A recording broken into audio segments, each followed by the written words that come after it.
journalist declares that millennials are entitled because they're looking forward to a housing market crash so they can finally afford a home. Are millennials truly entitled for hoping that they can do what their predecessors did? That is, own their own land? Hello everyone, this is Mr. Obvious, and today on ccn.com. The housing market in op-ed. These entitled millennials are cheering for a housing market crash. Millennials are actually cheering for a housing market crash on Twitter so they can afford a home. It seems the very image of entitlement. Now, CCN is a news network. For those of you that care, ccn.com is a finance-oriented news commentary site covering politics, business, entertainment, gaming, and sports, and they are certified by NewsGuard. So they are considered a reliable source. Now, I want to talk about this article today. And the very idea that millennials are being called entitled just because they want to be able to afford a home. The American dream, your own land, is ridiculous. Ridiculous nonsense. Millennials are not entitled for hoping for the market to crash because the housing bubble has been a bubble for a long time. Housing prices are absolutely and utterly ridiculous. In a lot of places, $500,000 is the average cost of a decent house. This is utter nonsense. There's no millennial who could afford it, even if you have a fancy job. How many years will you spend paying that off? It upsets me. It upsets me that there's people out there who keep blaming millennials for all of the world's problems when millennials are the most screwed over generation. But before we begin this story, if you're a new viewer to the channel, remember to subscribe and hit the bell button for notifications. And if you like the video, be sure to like it, comment in the comment section, and share the video with others. Links to support the channel are down below in the description. So here are the bullet points. Many millennials are cheering for a housing market crash on Twitter. They say it will help them afford a home.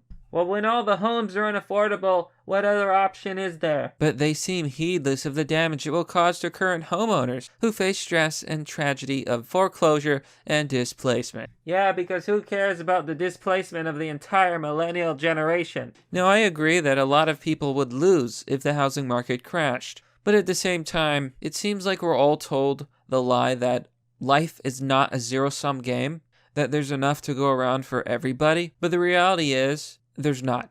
Life is a zero-sum game because of scarcity, because of supply and demand.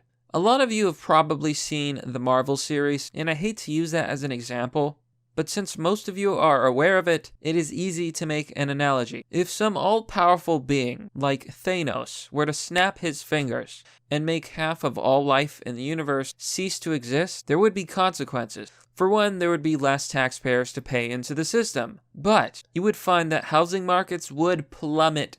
There would be so many houses that everyone could literally take a house and there would be houses left over. Housing prices would plummet. Everyone could afford a home. Everyone. And it would become a golden age for the working man because there would be an undersupply of employees, an undersupply of workers. It would become a workers' market. Right now we live in an employer's market. That is to say, there's so many people looking for work, trying to get a job. Employers can pay wages that are very low and they can be picky about who they hire. But if half the population were gone, it would be the workers who could be picky about who they want to work for. Wages would rise. I'm not saying they would double, but they would rise. Benefits would rise. Everything would rise. For the survivors, there would be a lot of positive effects. So how are bad things actually? Well, let's take a look at some numbers. Here we are on the Inquirer.com. Millennial share of the U.S. housing market, small and shrinking. And this is a recent article, January 20th, 2020. In 1990, baby boomers, whose median age was 35, owned nearly 1/3 of American real estate. In 2019, the millennial generation, with a median age of 31%, owned just 4% of all real estate. 4%. Millennials can't afford homes. And yet they're going to call millennials entitled. Millennials are entitled because deep down in their hearts, they just want to own their own home like the people before them. And they can't because they can't afford it. They're broke. They're screwed over. They're unlucky. They were cursed. And you can't tell me that the generations that came before weren't selfish, because they were. They took and they took and they took. And they printed the money, and they inflated the economy, and they voted for immigration, and they voted for these policies, and they let the housing market become a bubble. Millennials own 4% of the real estate. So if you want to look at the numbers, this is home ownership, okay? Millennials own, like I said, barely 4% of real estate. Generation X owns around 25% of real estate, and baby boomers own about half of all real estate. Half. There will be damage to current homeowners if the markets crash. Yes, but that also means all the millennials will now be able to afford homes. So if you don't want the economy to be a zero-sum game, then don't make it that way. Don't create an economy where in order to win, someone else has to lose. I don't blame millennials. I am a millennial. And you know what? I'm hoping the market crashes too. That's not entitlement. In fact, I would say that the people hoping the market doesn't crash and goes up forever, those are the entitled ones. You're not entitled to have your magnificent wealth and houses forever. The gravy train's got to end eventually. And eventually you have to leave resources to the next generation. There's a way for millennials to afford a house of their own, whether a housing market crash or not. Work for it. You heard that, folks. You just gotta pull yourself up by your bootstraps. Yeah, there's a lot of people who say this. This is their argument. Well, you're just lazy. You need to work harder like we did in my age. Well, in your age, you could work for 1 year and buy a house and then pay it off the next year.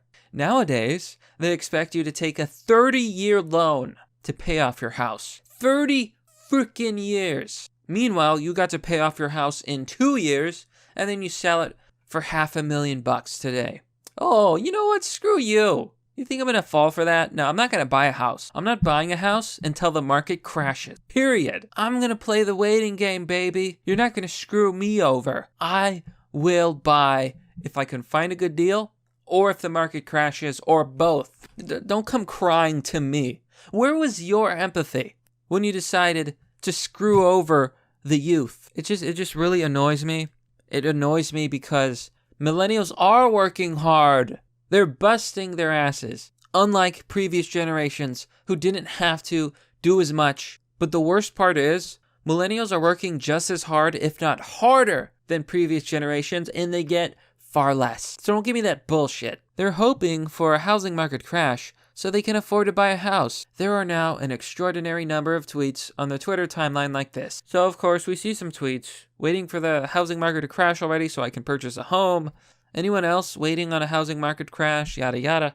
You know, there's a few people basically saying the same thing. It's almost like these millennials feel entitled to a housing market crash. It's almost like you feel entitled for the housing market to not crash. Let me guess. You own your own land. But they're entirely naive about how many people will get hurt, or they hold that possibility in callous disregard, because they're not just greedy for homeownership, they envy and loathe homeowners for having something that they don't. You're goddamn right, you frickin' bastard. Yeah, I do. I loathe people who have more than me simply because they were luckier than me. And I loathe it in general. Why should anybody be born with talent, born beautiful, born anything, born into circumstance? I've never agreed with it. I've always wanted a world where your effort actually matters, and all that matters is your will. But that's not the world we live in. If determinism is true, and determinism is the idea that if you fully understood all physics in the universe, if you understood all the formulas, and you put all of those formulas into a machine, that machine would be able to tell you the future. If you can see the future, that means the future is predetermined, it doesn't change. In other words, everything that has ever happened was always going to happen, and everything that will happen. You have no choice in the matter, and the thing we call free will is not but an illusion. If this is the case, then yes, I absolutely hate those who are simply luckier than me, because they were predetermined to be lucky, and no matter how hard I work, my results are predetermined too.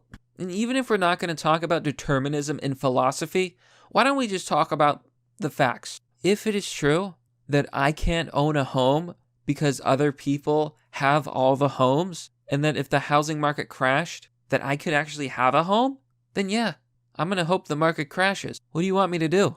Just be a wage slave? Just rent my entire life so that the boomers can go on their vacations? So that Generation X can lay up their feet and drink martinis? You just want me to work as a slave forever so the previous generations can have it better? That's not how life works. Why is it that millennials are greedy for wanting to have the American dream, but previous generations aren't greedy for being afraid to lose it? Now, I don't want anyone to suffer. Ideally, I would like everybody to win, because that's what I believe in. I believe that America should be for Americans, and that the American dream is for Americans. I want us all to have a home. I want us all to have land. I want us all to succeed. But that's not the world you built. I didn't build this world. I didn't choose these politicians. I didn't choose these economic policies. I didn't want this. I didn't vote for it. Think about that before you complain to me.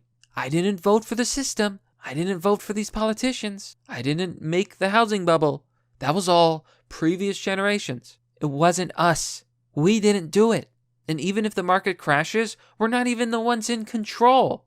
The government is run by people in Generation X and the baby boomer generation. They're the ones calling the shots. So if the market crashes, it's on them. We didn't do it. A housing market crash would wreak havoc. If there's another housing market crash in 2020 or 2021, it will send ripples throughout the entire economy that will last for years. Firstly, it would displace millions of Americans from their homes. In 2008, housing market crash, some 10 million Americans lost their homes. Well, that's sad.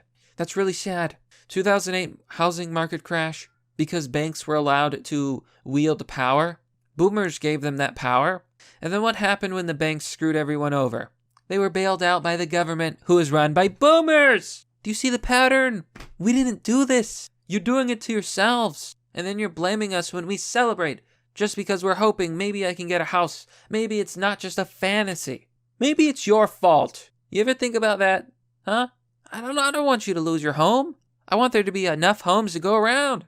But I'm not the one calling the shots. Meanwhile, 9 million Americans lost their job. Blah, blah, blah, blah, blah, blah, blah. Yeah, it was bad. But again, millennials didn't cause it. Why blame us? Why call us entitled? Oh, I'm entitled because I want to own a house. You're entitled. Even though you own a house? Yeah, okay. You know what? They can shit on millennials all they want, but you know what millennials have? They may not have houses. They may not be able to afford anything. They may not be able to afford healthcare. They may not be able to not live paycheck to paycheck or whatever. But you know what they do have? You know what they have more than any other generation? Time. So maybe it's just a waiting game. But it's naive to think that the market will not crash. It will. Eventually. It's inevitable. That's just how it is. Now, okay, so this is the solution for millennials, okay? For all you whiny, entitled millennials, this is what you need to do. Let's find out. Last November, CNBC interviewed a millennial journalist living in expensive New York City who paid off $102,000 in student debt in 6 years while working a job with a $40,000 salary. In the home stretch, she paid the final $32,000 in 8 months, while paying the rest of her living expenses. She says she did it by sacrificing some personal time outside of work. Instead of loafing on the couch with Netflix or socializing, she took up side hustles. She did dog walking, cat sitting, babysitting, and freelance writing. Yeah, don't you hear that, you lazy son of a bitch? Just work 20 jobs so you can pay off that debt. You know what I love about this? It says that she paid off her debt in 6 years by working her ass off. But what it doesn't say is that she owns a home, because she does not. So you don't even address the argument. You're actually proving it.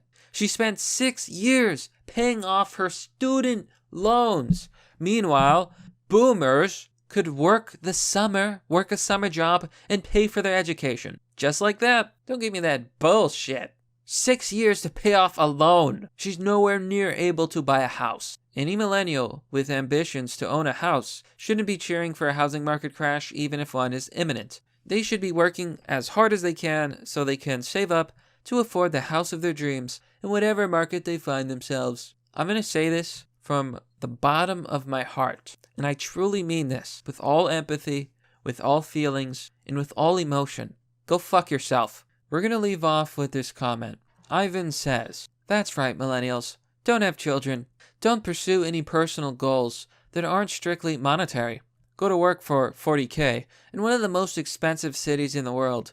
then keep on working whatever odd job you can find, just to prevent the crushing burden of your $100,000 student loan debt from washing you over. Sure, baby boomers never had to deal with the draconian barrier to entry in the job market that is six-figure student loan debt, but come on, you're the entitled one for not expecting yourself to be in wage slavery up until your 30s. When you look at millennials struggling through unprecedented barriers to so much as own a place to live in the United States of America, and you say, quit being entitled, just work more. Don't be surprised when their empathy for you runs dry. The generational divide in this country stems from the established boomers throwing the hapless millennials to the sharks. They're paying Social Security to a generation that steps on them, even though Social Security will be bankrupt by the time they're that age. It's possibly the most outlandish intergenerational fleecing in history. And all that's ignoring the economic damage boomers have waged against the black folk and LGBT through their discriminatory practices. Boomers gleefully tell the millennials, you choose to take out a loan, now pay for it, as if they ever had a serious choice in the matter. Time for millennials to remind them, you made your investment by choice. Lie in the bed you've made. But you know what, my friends, that's the story. It's been a while since I've really gotten this into it, but you know what? I'm just sick of it. Millennials are not entitled.